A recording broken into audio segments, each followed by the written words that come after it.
मेरा ख्याल है ज़रूरत नहीं है शायद आवाज़ की वजह से। अच्छा, देखो ईगो एक चीज़ है, सच्ची बात है, लेकिन उसके गुब्बारे में बिलअमूम हवा तब भरी जाती है जब आपने कुछ लिखा है, वो भी लिख के आपने बतौर कारी पढ़ा है और आप उसका मज़ा ले रहे हैं। ठीक है, ये जो आज की सिटिंग हुई है, आज की गैदरिंग हुई है, मुझे नहीं पता ये कोई भी शाम हुई है कि नहीं हुई। मेरे लिए ये मेरे दोस्तों, सीनियर्स, असातिज़ा के साथ बैक वक्त किसी एक जगह पर इकट्ठे होके बड़े लंबे अरसे बाद मुकालमे का एक जतन था। चले हम इसको मुतमईन लम्हा कह देते हैं। हाँ, ये एक मुतमईन, ईगो, ठीक है, मुतमईन लम्हा। तो ये एक मुतमईन लम्हा था आपकी ज़िंदगी का। तो एज ए राइटर कब कब इन ऐसे मुतमईन लम्हात से गुजरे हैं, जब कोई अफसाना तख्लीक करते हैं, या जब कोई फ्लैश फिक्शन, या जब कुछ ऑब्जर्व करते हैं, या कोई आइडिया जहन में आता है, तो कब कब आपको लगता है कि ना ओ मैं I am very much satisfied? नहीं, बिल्कुल मैं नहीं होता। तहरीर लिखने के बाद एक दफ़ा तो ईगो के बारे में भरा इंजॉय किया, कैफियत से गुजरे, लेकिन दूसरे दिन मसले शुरू हो जाते हैं। वो पता लगता है ये लफ्ज़ ज़ायद है, ये लाइन ज़्यादा ऐड हो गई है, पंक्चुएशन गलत हो गई है।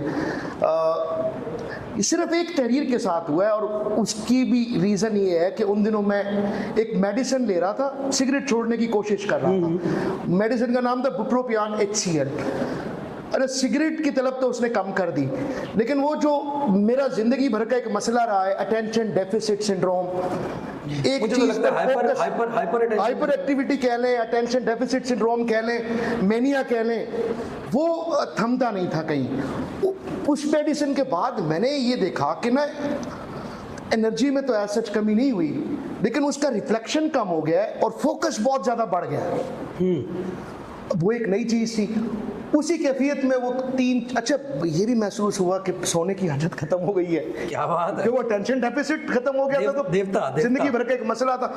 3-4 दिन में डिश्मा लिखा गया उन्हीं दिनों में। तो अब चूंकि वो मुख्तलिफ ज़हनी कैफियत थी, तो मुझे डिश्मा को लिख कर और फिर पढ़ कर वो ज़िंदगी में पहली और आखिरी दफ़ा उस सेटिस्फेक्शन का एहसास हुआ।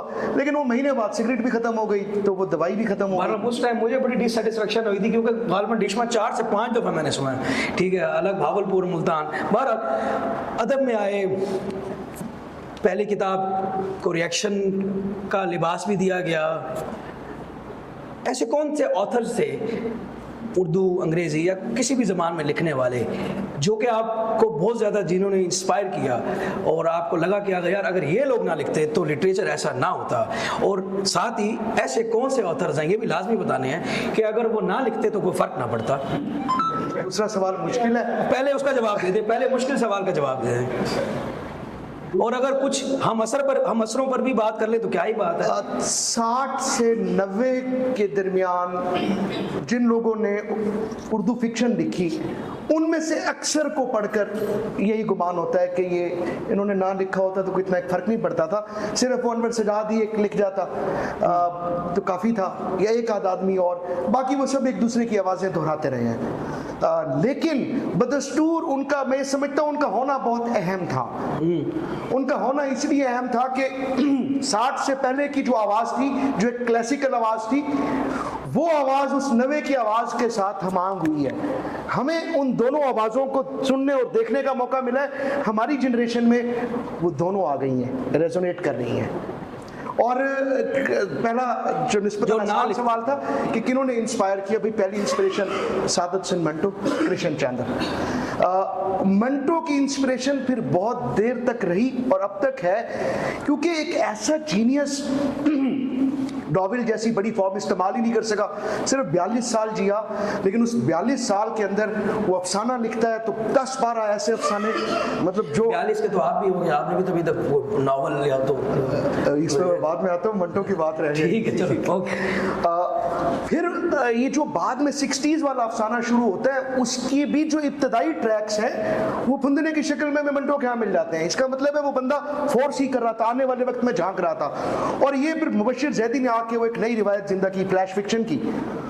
तो वो जो मंटो के स्याह हाशिए थे वो क्या था, और वो जो खाके उसने लिखे उसकी प्रेसिडेंट मुझे पूरे उर्दू अदब में मिलता ही नहीं है। तो एक आदमी, मंटो को हम बिलुमूम अफसाना निगार के तौर पर देखते हैं, लेकिन मैं उसको अफसाना निगार, फ्लैश फिक्शन निगार, खाका निगार, इंशाइया निगार, अलामती अफसाना निगार, इन सारी कैपेसिटीज़ में देखता हूँ और मुझे उसका जो जीनियस है वो महसूस होता है। और दूसरा, यूसुफी इस कमरे में बैठे हुए बहुत सारे लोगों का मेरे साथ मुश्तरका इश्क कि वो जो जुबान लिखी है, वो जो सेंसिटिविटी दी है, जो सेंसलेसनेस दी है, तो बज़ाहिर तो बड़े मुख्तलिफ लोग, लेकिन ये जो उर्दू का फ्लेवर मेरे पास आता है ये बैक वक्त मंटो और यूसुफी इन दो लोगों से मिलकर आता है। और अगर फॉरेन ट्रेडिशन की बात की जाए तो फिर दो नाम बज़ाहिर एक दूसरे से बड़े मुख्तलिफ, कुंडेरा, मिलान कुंडेरा और फिर बोर्खेस, कि एक इस अहद की वेस्टर्न ट्रेडिशन की सेंसिटिविटी में दाखिल होता है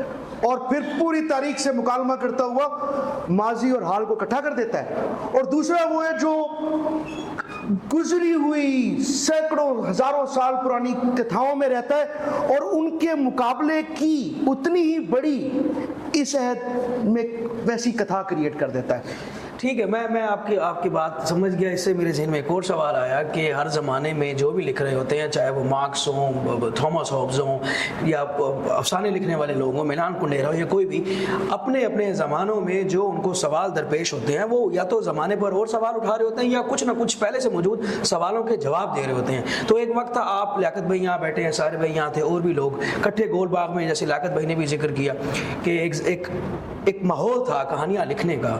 तो उस माहौल में आप क्या समझते हैं कि उस वक्त क्या सवालात दरपेश थे, और क्या आप लोगों की जनरेशन ने एक रीडर को सवालात नए क्या दिए और क्या जवाबात दिए? आपकी कहानी पढ़ के एक रीडर को क्या जवाब मिलेगा? मुश्किल सवाल है। मेरे यहाँ जो क्रिएटिविटी का प्रोसेस है वो इतना कॉन्शियस नहीं है, और लियाकत भाई ने भी जिक्र किया अपने खाके में, खुद मैं भी समझता हूँ कि कॉन्शियस के साथ मेरा रिश्ता डेवलप होता है जब मैं बतौर कारी ऑपरेट कर रहा होता हूँ, या कुछ लिखने लिखाने का ऐसा काम जो कहीं नॉन फिक्शन के ज़ुमरे में आता है, या कुछ जगहों पर जब मैं एज ए टीचर मुझे कुछ एक दो क्लासें पढ़ाने का इत्तेफाक हुआ तो कॉन्शियस हमारा लेकिन क्रिएटिविटी के प्रोसेस में इट्स मोर सबकॉन्शियस। सवाल इस अहद के, जबर इस अहद का, सेंसिटिविटी इस अहद की आके आपके बदन से टकरा रही है, वो आपके बदन में छेद कर रही है, आपके रूह में छेद कर रही है। मैं अफसानों का नाम ले लेता हूँ। डूबते हुए सूरज का लम्स क्या सवालात उठाता है या क्या जवाबात देता है? देखिए, फिर ये वही मुश्किल सवाल है। डूबते हुए सूरज का लम्स मैं आपको वसूख से नहीं बता सकता कि वो क्या सवाल उठाता है, लेकिन मैं आपको ये बता सकता हूँ कि जो उसका मरकजी किरदार है वो मैं भी हूँ, मेरे अहद का जिसने जब मैं कॉलेज में था, यूनिवर्सिटी में था, जो कुछ वो एक्सपीरियंस कर रहा था पॉलिटिकली, सोशली, कल्चरली, रोमांटिकली, वो उसका एक्सप्रेशन है। मेडिकल कॉलेज का पहला दिन याद है जी? फील बताएं। खुशी के एहसास के साथ अंदर दाखिल हुए कि पेरेंट्स जो चाहते हैं वो हो रहा है, और चले 5-1 साल गुजारेंगे, जिंदगी बन जाएगी, और उसके बाद बेपनाह बेताशा फूलिंग और हतक का एहसास। आखिरी दिन याद है? बिल्कुल। फीलिंग बताएं। वैसी। क्या बात है, खूबसूरत। पहला और आखिरी दिन, यानी कि ये एक कड़ी खूबसूरत बात है। जिंदगी दायरों में अच्छी लगती है। ठीक है, ये आपकी बात ठीक है, मैं खुद इससे सहमत हूँ।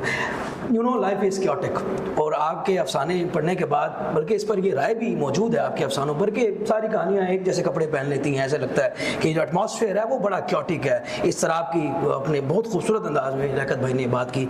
तो क्या लगता है कि क्या हकीकी ज़िंदगी में बुखारी साहब हिटलर का सरकलम कर पाएंगे? क्या ये जो इस्तराबी और वजूदी ये जो तकरार है, क्या कोई जमालियाती इर्तिका मुमकिन है आपकी राइटिंग्स में? देखिए, कम चांस है, इस बात का बहुत कम इम्कान है कि अगर 100 बुखारी साहब हों तो शायद 95 सरकलम नहीं कर सकेंगे, लेकिन मुझे उन 5 में दिलचस्पी है जो हिटलर का सरकलम कर सकेंगे। मैं जिन किरदारों के साथ खुद को एसोसिएट कर पाता हूँ वो है तो जिंदगी के किरदार, मेरे इर्द गिर्द के किरदार, उन्हीं का रिफ्लेक्शन है सारा, लेकिन उस रिफ्लेक्शन के साथ एक तमन्ना भी है, एक आरजू भी है, मुझे जो कुछ भी है उसको तोड़ के ये किरदार निकल जाए। बात याद आई, मेथड इन मैडनेस आपके अफसानों में नजर आता है। आप आपको देख के भी नज़र आता है। उसके ऊपर मुझे बहुत खुशी हुई लियाकत भाई के वो खाका सुन के। मेथड इन मैडनेस पर भी इन्होंने ना बड़े लीनियर अंदाज में बात कर दी। तो क्या वजह बनी इस मैडनेस की, आपको क्या लगता है? और ये मेथड में कैसे ढला? खालिद सईद का इसमें क्या किरदार था? मुल्तान आर्ट्स फोरम का इसमें क्या किरदार था? आपकी फैमिली का, आपकी वाइफ का, आपकी शादी का, आपके बच्चों का इसमें क्या किरदार रहा? ये एक सवाल नहीं, आपने 20 सवाल इकट्ठे पूछे। मैं कोशिश करूंगा इसका एक ही जवाब दूं। एक ही जवाब। मैडनेस का तो मुझे पता नहीं कहाँ से आई। मैडनेस शायद इनेट होती है, आप अपने अंदर लेके आते हो। हर कोई अपने हिस्से की जहन्नुम अपने साथ लेके आता है, अपने हिस्से की आग हम अपने साथ लेके आते हैं। मेथड, अच्छा आपकी पूरी सोशलाइजेशन है, वो कहते हैं ना कि फ्रॉम क्रेडल टू ग्रेव, वो आपके एजेंट ऑफ सोशलाइजेशन हैं जो ऑपरेट कर रहे हैं। तो डेफिनेटली ये एजेंट ऑफ सोशलाइजेशन है। इसमें फैमिली भी है, इसमें आपका पीयर ग्रुप भी है, इसमें आपका मीडिया एक्सपोजर भी है, इसके अंदर आपके टीचर्स भी हैं।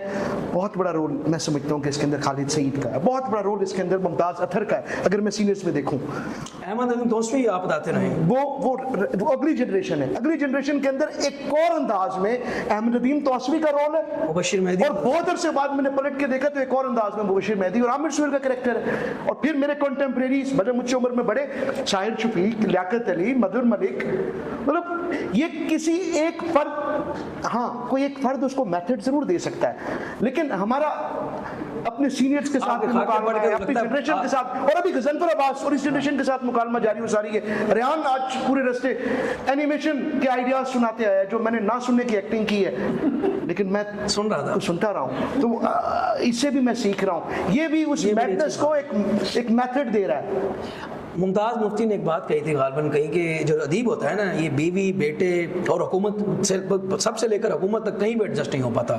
आप हुकूमत के भी नुमाइंदे हैं, आप शोहर के रूप में भी हैं, बेटे भी हैं, ठीक है, अपना मकाम भी रखते हैं, ठीक है।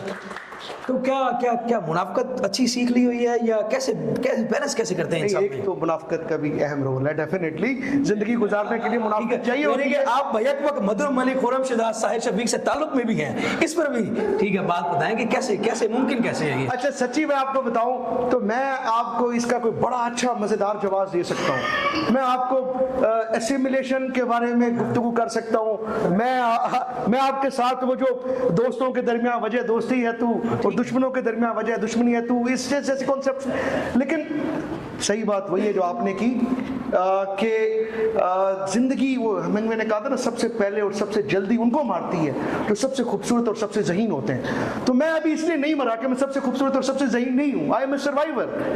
मतलब दो ही लोग सर्वाइव करते हैं ना, virus and human. So I am combination of both, ठीक है। वो वॉल्टेयर से किसी ने पूछा था ना, इनकलाब फ्रांस में क्या किया, उसने कहा बस मैं खुद को जिंदा बचा है। हाँ, तो ये जो लिखने वाला है, ये जो बोलने वाला है, ठीक है, इसके लिए सबसे अहम ये है मेरे लिए कि मैं खुद को जिंदा बचा पाऊँ, मैं इस तरह से लिख पाऊँ, इस तरह से बोल पाऊँ, वो इसके लिए कुछ भी करना पड़े किया जाए। अवार्ड आपको मिल गया, किताबें आपकी आ गई, अफसाने आपने जैसे बताया, मुल्तान में आपसे ज़्यादा अफसाने किसी ने नहीं लिखे। क्वालिटी वाइज तो चले ज़माना तय करेगा, ठीक है, क्वान्टिटी वाइज भी। अहदाफ क्या हैं आपके? क्या कोई नोबेल प्राइज है जहन में, या कुछ और अहदाफ पे है? देखिए, सोच तो आदमी कुछ भी सकता है। हाँ, वही पूछ रहा हूँ। तो वो जो एक छोटा नोबेल या एक छोटा ऑस्कर, वो हर अदाकार और हर लिखारी के जहन में तो होता है, लेकिन बात ये है कि ये उन्हीं का मनसब है, ये उन्हीं को मिलना चाहिए जो इसको अपनी पूरी जिंदगी दे सके, जो पूरा आदमी हो, जो पूरा अदाकार हो, जो पूरा लिखारी हो। बात यह कि मैं पूरा लिखारी नहीं हूँ, ठीक बात है, मैं टुकड़ों में बटा हुआ लिखारी हूँ। जिंदगी भी मुझ पर टुकड़ों की सूरत में मुनकशिफ होती है। तो अहदाफ ऐसे हैं क्या कि कितने नावल हो मेरे? अभी एक बड़ी जंग सी रहती है, मतलब शुरू से नावल लिखने की ख्वाहिश मेरे यहाँ है। मुझे याद है उसका जो पहला प्लाट था, वो तो मैंने वो नर्क विनर्तकी की एक रफ कॉपी थी, उसके अंदर वो दरमियान में जगह, जितनी भी जगह अवेलेबल थी उसके ऊपर मैं लिखता रहा। मधुर से डिस्कस भी हुआ, तो एक तो बदकिस्मती से वो किताब गुम हो गई, तो पहले नावल का प्लाट गुम हो गया। तो ऐसे 2-3 प्लाट्स मेरे पास मौजूद हैं, लेकिन साथ ही ना एक दो मुतजाद रूह हैं। देखिए, एक रूह तो कहती है कि यार तुम्हारा कंफर्टेबल जोन जो है वो शॉर्ट फिक्शन है। ठीक है, अगर फैशन आया हुआ है नॉवेल का, कहीं ऐसा तो नहीं कि तुम उसी फैशन के जद में उसी आ जाओ। फैशन से कैरिड अवे होकर नॉवेल लिखना चाहते हो। साथ ही लेकिन वो जो हदफ वाली बात है, साथ ही आवाज आती है कि नहीं, ऐसा मीडियम होना चाहिए जिसमें ज्यादा से ज्यादा बात की जा सके, जिसमें वो ड्रामे जो नहीं लिखे जा सके, वो फिल्मों के स्क्रिप्ट जो अभी तक जहन में पड़े हुए हैं, वो मोहब्बतें जिनके हवाले से बात नहीं की जा सकी, वो मस्बत और मनफी जज्बात जो मेरे अंदर दबे हुए हैं, वो जो अपने अहद को, अपनी दुनिया को, अपनी कायनात को देखने का टूल है जो अनएक्सप्लोर्ड है। मैंने उस टाइम बात काटी नहीं, कथा कलामी अब करता हूँ। यहाँ पे गजनफर ने भी कहा, एक दो अफराद ने और भी कहा कि हमने कभी नैयर को गुस्से में नहीं देखा। ठीक है, उस टाइम मैं सोच रहा था कि मैंने कहा चलो अब क्या पता है, हमने देखा है इसको गुस्से में। बहरहाल निस्तर मेडिकल कॉलेज आप पढ़े, बहाउद्दीन ज़िक्रिया यूनिवर्सिटी पढ़े, इस्लामिया यूनिवर्सिटी बहावलपुर में पढ़े, अल्लामा इकबाल ओपन यूनिवर्सिटी इस्लामाबाद में पढ़े। क्या देखा, लोगों में क्या फ़र्क है, इंस्टीट्यूट्स में क्या फ़र्क है, क्या डेवलप, क्या प्रोडक्ट्स दे रही हैं वो, इन द पैरामीटर ऑफ खुसूसन क्रिएटिविटी। देखिए, इन तमाम इदारों में मैंने एक जो अच्छी चीज़ देखी, पहले तो मैं वो बयान कर देता हूँ। इन तमाम इदारों में जो अफराद थे, जो टीचर्स थे, बड़े बड़े ब्रिलियंट इंडिविजुअल टैलेंट्स थे। वो लोग खौफनाक अपनी अपनी जगह पे कुछ भी कर सकते थे, या 10-12 इकट्ठे हो जाते तो दुनिया हिला देते। मगर मजमूई तौर पर उन इदारों की फिजा के अंदर एक नॉन क्रिएटिव, एक साइकोफ्रेंटिक, एक खुशामदी, एक गैर तख्लीकी रवैया परवान चढ़ता है, जिसकी वजह से ऐसी हर अटेम्प्ट, ऐसा हर मुकालमा जो इन मुख्तलिफ नौ अफराद के दरमियान हो सके वो नाकाम हो जाता है। और फॉर्चून ग्रैबर्स, अपॉर्चुनिस्ट लोग, social climbers in the and in इदारों को डोमिनेट कर लेते हैं और उसके जरिए स्टेटस को बरकरार रहता है। इन सोशल क्लाइंबर्स का जो सबसे बड़ा हथियार है वो फेसबुक है। ठीक है, और मैं पहले भी इस पर राय दे चुका हूँ कि फेसबुक का इस्तेमाल या इस्तेसाल आजकल बहुत आम है। तो आपकी इस पर क्या राय है कि सोशल मीडिया, हमने बड़ा सुना हर चीज़ के पॉजिटिव नेगेटिव इम्पैक्ट होते हैं, मैंने तो भाई माजरत के साथ इसके नेगेटिव इम्पैक्ट ही देखे हैं, बहुत कम मुझे पॉजिटिव इम्पैक्ट नजर आए हैं। तो आपको क्या लगता है, सोशल मीडिया का इतना इस्तेमाल क्या रियलिटी को अल्टर नहीं करता, क्या परसेप्शन को? बड़ा अच्छा सवाल है, और आप सोशल साइंस में थोड़ा गहरा जाने की कोशिश कर रहे हैं बड़े आसान से अंदाज में। देखिए, एक फर्द के तौर पर आप एक फर्द हैं, ठीक है, सोशल मीडिया पे जो लाइक्स का कल्चर है, जो हार्ट्स का कल्चर है, सलामत रहें, जो रोजी कमेंट्स का कल्चर है, डेफिनेटली वो एक इंस्टेंट ग्रेटिफिकेशन देता है, एक फौरी तौर पर आपको सेटिस्फाई करता है, वो किसी बड़ी तख्लीकी एक्टिविटी से हिंडर करता है, हैम्पर करता है। ये सारे मसाइल तो है। वो आपके गिर्द एक झूठी रियलिटी क्रिएट करता है, आप उस झूठी रियलिटी में रहना स्टार्ट कर देते हैं और उसी में दब के मर जाती है। तो सच है, ये सारी बातें सच हैं, ये फर्द के लिए। लेकिन बतौर आर्टिस्ट और पेरिफेरी का artist, its expression of emotions. देखिए, आप आर्टिस्ट हैं, आप पेरिफेरी के आर्टिस्ट हैं। इस्लामाबाद में बैठा हुआ आदमी, लाहौर में बैठा हुआ आदमी, कराची में बैठा हुआ आदमी, लखनऊ में बैठा हुआ आदमी, दिल्ली में बैठा हुआ आदमी, ये समझते हैं कि पसमानदा इलाके, इनके कोई तजुर्बात नहीं है, ये कुछ जानते नहीं है, तो उन तक आवाज कैसे पहुंचाएंगे, हम कैसे बताएंगे हम क्या कर रहे हैं, हम क्या लिख रहे हैं।